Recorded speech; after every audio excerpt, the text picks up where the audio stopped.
بسم الله الرحمن الرحيم. حبايبي طلاب ثالثه ثانوي، النهارده ان شاء الله هنتكلم عن الجزء بتاع التريجونومتري اللي ما خدناهوش السنه اللي فاتت في ثانيه ثانوي باذن واحد احد. مشكله الجزء دوت ان هو طبعا في ثانيه ثانوي كانت مسائله غلسه جدا، بس مشكلته ان هو استخداماته السنه دي كتير جدا في كل الفروع تقريبا، سواء في الالجبرا او في الميكانيكس وفي الكالكولس، وبالذات في الكالكولس كمان هتعانوا منه كتير جدا. لو ما استوعبتوش اللي هيحصل النهارده ان شاء الله تستوعبوه ببساطه جدا كده. لو انا جيت في مثلا في اي شكل وجيت قلت لك الانجل دي اسمها سيتا، ورحت جاي مدي حضرتك انجل قلت لك ساين سيتا مثلا سي بتساوي 3 اوفر 5، وجيت قلت لك كوزاين سيتا بتساوي 4 اوفر 5، وبعدين رحت جاي مسمي الانجل الصغيره اللي فوقيها دي اللي هي دي كده بس اسمها الفا، وجيت قلت لك ساين الفا ايكوال 12 اوفر 13، كوزاين الفا ايكوال 5 اوفر 13، وطلبت من حضرتك ان انت تحسب لي ساين او كوزاين او تان لسيتا بلس الفا. يعني مطلوب مني احسب ساين وكوزاين الانجل دي. تمام؟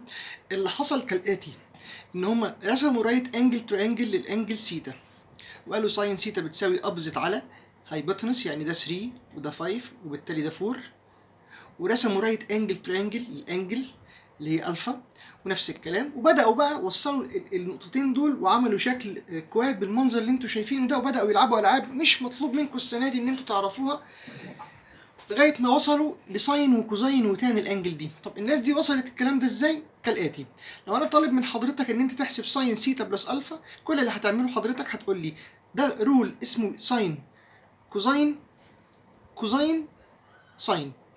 الرول بيتفك كالاتي: يبقى ساين سيتا بلس الفا بتساوي ساين كوزاين كوزاين ساين. الاشاره دي بتنزل زي ما هي، والانجلين دول سيتا الفا سيتا الفا بالمنظر اللي انتوا شايفينه ده. يبقى انا بنزل الاشاره دي زي ما هي، وباخد الانجل دي احطها هنا مره وهنا مره، والانجل دي احطها هنا مره وهنا مره.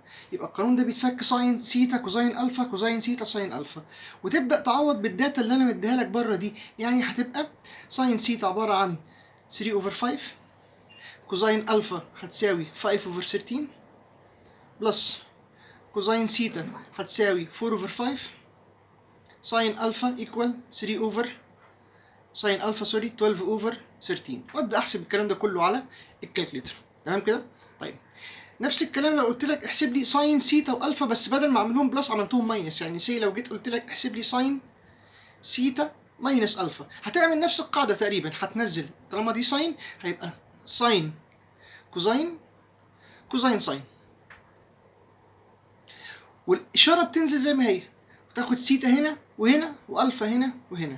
يبقى ساين سيتا ماينس الفا بتساوي ساين كوزاين ماينس برضو كوزاين ساين. يبقى في حاله الصم او الماينس بتنزل الاشاره زي ما هي في النص. اتفقنا كده؟ وتبدا برضو تعوض تعويض مباشر، متهيألي ما فيهوش مشاكل. طيب بالنسبه للرول الثاني اللي هو لو قلت لك احسب لي كوزاين سيتا بلس الفا، تمام؟ وانت بتحسب كوزاين سيتا بلس الفا القانون هيختلف شويتين، بمعنى طالما دي كوزاين فبيتفك كده كوزاين كوزاين ساين ساين بالمنظر اللي انتوا شايفينه ده، والاشاره دي بتتعكس هنا، يعني دي بلس تبقى ماينس، لو دي ماينس تبقى بلس، وبتنزل الانجلز بالترتيب سيتا الفا سيتا الفا. تمام؟ يبقى الكوزاين بيتفك كوزاين كوزاين ماينس ساين ساين. تمام؟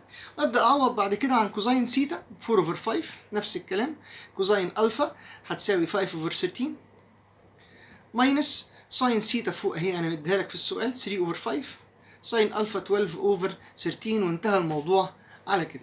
تمام؟ طيب يبقى معنى كلامي كده اهوت ان انا في حاله الكوزاين بفكها كوزاين كوزاين ساين ساين. طب لو دي بلس تبقى دي ماينس، طب لو دي ماينس تقلب دي بلس. اتفقنا؟ طيب بالنسبه للتان، تان سيتا بلس الفا، بصوا التان هي التان انا فاكر انها كانت من اولى ثانوي يعني بتساوي ساين اوفر كوزاين، مش كده؟ فكل اللي عملوه عشان يحسب القانون ده تان سيتا بلس الفا راح واخد ساين سيتا بلس الفا وعملها ديفايدد كوزاين سيتا بلس الفا، ووصل للقاعده اللي انا هكتبها لحضرتك قدامك حالا دلوقتي. الاشاره دي بلس يبقى بلس وماينس، يبقى فوق زيها وتحت عكسها، وهنا في رقم 1 ما بيتغيرش، وبتكتب تان 4 تان هيتكتبوا، وهنا تان بتكتب الانجلز كده سيتا الفا سيتا الفا. ده ترم كامل على بعضه، والاثنين دول تايمز بعض، يبقى 1 ماينس تان سيتا تان الفا ده ترم كامل، الاثنين تايمز بعض. اما ده ترم وده ترم، وبالتالي هتبدا تعوض حضرتك. طب التان اجيبها منين؟ ساين سي، عشان تجيب تان سيتا طب ما تعمل ساين سيتا ديفايدد كوزاين سيتا، يعني ده اوفر ده هيطلع 3 اوفر 4 اهي. تاني تان سيتا اجيبها منين؟ اعمل ساين اوفر كوزاين، يبقى 4 3 اوفر 4 اهي. وادي ال1 ما بيتغيرش، وادي الاشاره اهي. طب تان الفا ساين الفا اوفر كوزاين الفا، ده اوفر ده هيطلع 12 اوفر 5 وده 12 اوفر 5. طب لو هنا في ماينس يبقى دي ماينس دي بلس. اتفقنا كده؟ طيب يعني معنى كلامي كده هوت ان انا التان جت من ان انا قسمت ساين على كوزاين. طب معلش دقيقه واحده كده اهوت، انتوا خدتوا بالكم التان ساين على كوزاين، عشان كده لما اجي اقول لك التان لو هنا بلس يبقى لازم يبقى هنا بلس. جت منين؟ ما هو فوق بيبقى ساين وتحت بيبقى كوزاين. قانون الساين كان بيحافظ معايا على الاشاره، اما قانون الكوزاين كان بيقلب معايا الاشاره. فانت عشان ما تدوخش نفسك، التان الاشاره دي بتنزل فوق تتعكس تحت، والوان ده ثابت ده ما بيتغيرش. طيب يبقى انا كده عملت ايه؟ استخدمت انجلين انا بديهم لك في ان انت تحسب لي ساين الصم وساين الديفرنس، كوزاين الصم وكوزاين الديفرنس، تان الصم وتان الديفرنس. الجزئيه الثانيه اللي هنبدا نتكلم فيها ازاي احسب حاجه ثانيه خالص، اللي هي لو جيت قلت المعاليك مثلا سي نفس الانجل ساين سيتا اهي بتساوي 3 اوفر 5 تمام، وكوزاين سيتا ايكوال 4 اوفر 5. طيب تقدر تقول لي حضرتك عايز احسب ساين 2 سيتا. اولا كلمه 2 سيتا مش معناها احسب ساين 2 واضربها في السيتا، لا، ولا امسك ده اضربه في 2، لا. كلمه ساين يا اساتذه يا محترمين، كلمه ساين لما بكتبها هنا قدام رقم، فانا بقول لك احسب ساين الانجل دي. فلما اقول لك ساين سيتا حاجه وساين 2 سيتا حاجه ثانيه خالص. يعني سي مثلا لما اقول لك لو السيتا دي ب 30 ساين 30 هيديني هاف. طيب كلمه ساين 2 سيتا معناها ساين 2 تايمز 30، يعني ساين 60. ساين 60 بروت 3 اوفر 2، وبالتالي ساين سيتا غير ساين 2 سيتا، وكوزاين سيتا غير كوزاين 2 سيتا، وتان سيتا غير تان سيتا غير تان 2 سيتا. طب ده بيتفك ازاي؟ ابدا، ده ملوش غير قاعده واحده. شايف الرقم ده 2 سيتا دي؟ هتكتب هنا ساين وهنا كوزاين. 2 سيتا دي اقسمها على 2 هتبقى هنا سيتا وهنا سيتا، وبكتب بره 2 ما بتتغيرش. ايه ده؟ طب لو قلت لك احسب كوزاين ساين 4 سيتا، نفس القاعده، اكتب ساين وجنبها كوزاين. طبعا العلاقه ما بينهم تايمز. الرقم ده كام؟ 4 سيتا، احط هنا 2 سيتا واحط هنا 2 سيتا، وبره بكتب 2. يبقى ال2 اللي بره دي ثابته ما تتغيرش، والانجل اللي بتحط هنا هي نص دي. يعني لو 2 سيتا يبقى سيتا وسيتا، 4 سيتا يبقى 2 سيتا و2 سيتا، 6 سيتا يبقى 3 سيتا و3 سيتا، وبره في 2 ما تتغيرش. طب نرجع للقاعده دي كده، لو حبيت اكمل 2 اهي تايمز ساين سيتا انا مديها لك في السؤال، كوزاين سيتا انا مديها لك في السؤال، وابدا احسب ده على الكالكليتر. طيب القانون ده جه منين؟ يعني هقول لكم بس في اخر الفيديو. لو حبيت احسب كوزاين 2 سيتا، كوزاين 2 سيتا ليها 3 قوانين مش قانون واحد. يا اما تقول لي كوزاين سكويرد الرقم ده 2 سيتا تاخد نصه هنا، ماينس ساين سكويرد نص ده، يبقى كوزاين 2 سيتا بتساوي يا اما كوزاين سكويرد نص الانجل الجيفن، او ساين سكويرد نص الانجل، او 2 كوزاين سكوير نص الانجل ماينس 1، او 1 ماينس 2 ساين سكويرد نص الانجل. اتفقنا كده؟ طيب اختار مين فيهم؟ اختار اللي انت عايزه. في مسائل كانت بتبقى في منهج تاني ثانوي طبعا انتوا ما تعرضتلهاش، كانت بتبقى مسائل بروف، كان بيجبرني ان انا استخدم واحد من دول هو اللي بيخلص المساله اسرع. انما احنا مش احتياجاتنا ليه السنه الجايه هتبقى اي واحد منهم مش هتفرق. طيب خلوني اقول لكم، لو حبيت احسب كوزاين 2 سيتا هنحسبها بالثلاث طرق. بالقانون الاولاني، الكوزاين حضرتك مديهاني في السؤال 4 اوفر 5، بصوا 4 اوفر 5 اول باور 2. في ناس جميله بتكتب كده كوزاين 4 اوفر 5، لا، انا بشيل كلمه كوزاين سيتا واعمل لها سكويرنج، يعني بشيل 4 اوفر 5 واعمل لها سكويرنج، ماينس ساين سكوير سيتا، بشيل ساين سيتا واحط مكانها 3 اوفر 5 اول سكويرد، واحسب ده على الكالكليتر. لما تيجي تحسب ده هحسبها لكم عشان تتاكدوا انها هيطلع نفس الناتج، 16 اوفر 25 ماينس 9 اوفر 25، ده كله هيديني 7 اوفر 25. طب ما تيجي نحسب بالقانون الثاني اللي هو ايه؟ 2 كلمه كوزاين سكوير معناها هاخد ناتج الكوزاين اللي فوق ده يا اساتذه واعمل له باور 2 ماينس 1.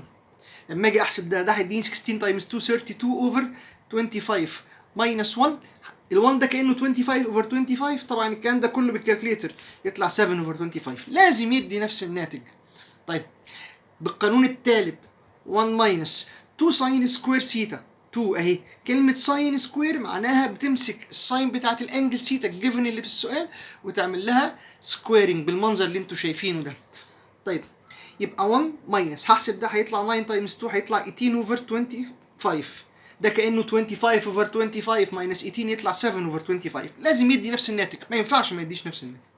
طيب يبقى انا كده حسبت ساين دبل الانجل وحسبت كوزاين دبل الانجل، فاضل بقى تان دبل الانجل.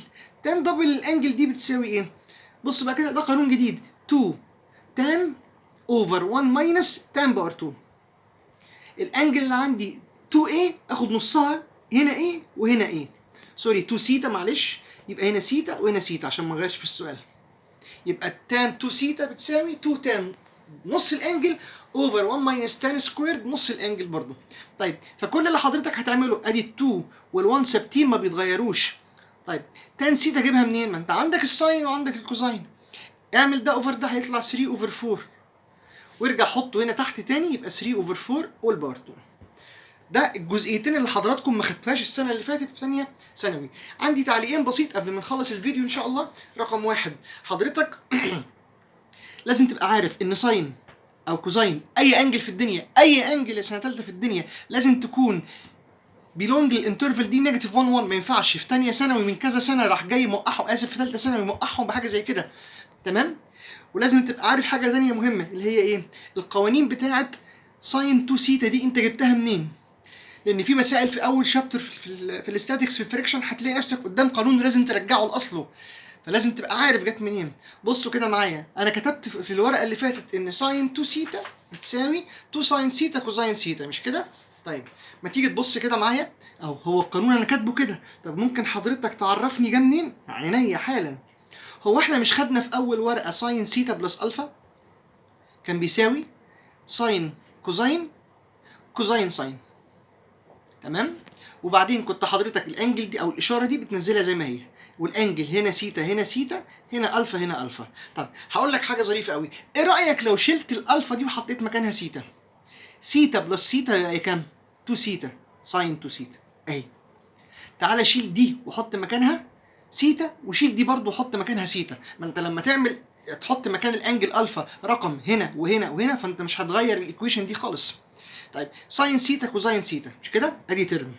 طب ما هو ساين سيتا كوزاين سيتا، ما هو ده ترم تاني، يبقى بطيخه وبطيخه 2 بطيخه، يعني ترم وترم 2 ساين سيتا كوزاين سيتا. ادي قانون. شفتوا القانون جه منين؟ طب الكوزاين، كوزاين سيتا بلس الفا، كان القانون بيتفك ازاي؟ كوزاين كوزاين ساين ساين، تمام؟ وبعدين سيتا الفا سيتا الفا، والاشاره بتتعكس. حط مكان كل الفا سيتا، يبقى حط هنا سيتا وحط هنا سيتا وحط هنا سيتا. سيتا بلس سيتا يديني 2 سيتا، ادي الكوزاين 2 سيتا. كوزاين في كوزاين يديني كوزاين سكويرد سيتا، ماينس ساين تايمز ساين ساين سكويرد سيتا. ادي اول رول من قوانين الكوزاين اللي هو ده. طيب الاثنين دول جم منين؟ ابدا، حضرتك المفروض فاكر من اولى ثانوي ان ساين سكويرد اي انجل في الدنيا بلس كوزاين سكويرد نفس الانجل لازم يديني كام يا سنه ثالثه؟ 1. فكل اللي انا عملته ان انا سبت ده زي ما هو ورحت جاي قايل طب ما تشيل دي وتعوض بيها من الرول ده. يعني لو حبيت اقول دي بتساوي ايه؟ ساين سكويرد هتساوي 1 ماينس كوزاين سكويرد اهي سيتا، تمام؟